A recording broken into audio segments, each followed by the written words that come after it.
let me mention maybe three main threats or challenges. In terms of a direct threat, the continuing violence and use of violence, whether it's physical or legal violence against journalists and human rights defenders around the world, is certainly a major threat to freedom of expression. And I'm saying continuing because it is not a new concern. It is a concern that we've had for a number of years now, but it's a concern that doesn't seem to go down. It is stagnating at a very high level, and in fact, the latest figures that covers not just journalists but also citizen journalists, human rights defenders, and NGOs, activists more generally, indicate that a shrinking of the space for legitimate political activities, particularly on the part of civil society. Around the world, governments are putting in place various laws, charity laws or laws regarding foreign funding and so on, that seek to limit the ability of civil society organizations and their members to work. And as you know, NGOs are a major group of voices that bring accountability and highlight violations or abuses by governments, along with newspapers and journalists. So that's one major threat. A second issue, which is a challenge more than a threat, is the ever-evolving technology and the challenge that this represents to our legal system, which is not geared at all towards tackling some of the issues resulting from the ever fast pace at which telecommunication is changing. Unfortunately, faced with that speed of change, governments have taken to adopt measures that are often knee-jerk measures, and or to use laws that are not meant for the offline, online world, and are curtailing freedom of expression online in a very, very disastrous fashion. So the legal challenges and the practical implications for bloggers around the world and citizen journalists, and indeed anyone who wants to access internet, I think are our second main concern. A third concern is related to the transformation of the world, really, and the existence of a multipolar world, which could, I think, in the medium term, represent a real opportunity for human rights and freedom of expression activists, but at the moment is complicating the cards. The usual defenders of freedom of expression and freedom of the press have lost their legitimacy as a voice for the defense of freedom of the press over the last 10 years, I would say, through the war on terror in particular.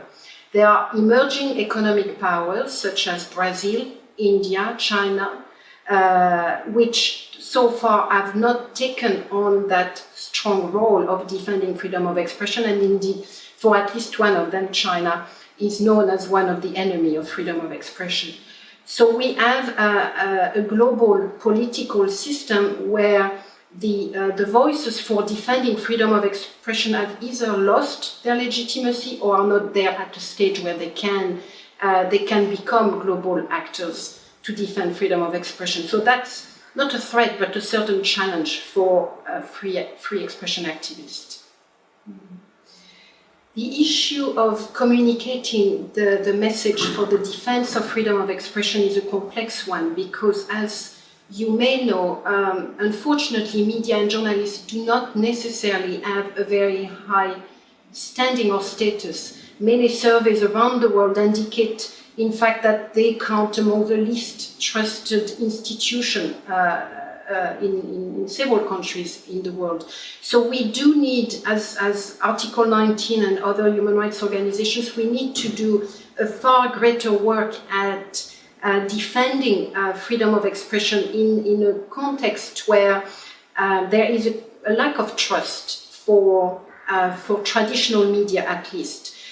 In many countries where we work, particularly in countries where traditional medias have been known to be associated with governments or with dictatorial behaviors, the traditional media have lost its ability to play a role and therefore to advocate for its own freedom.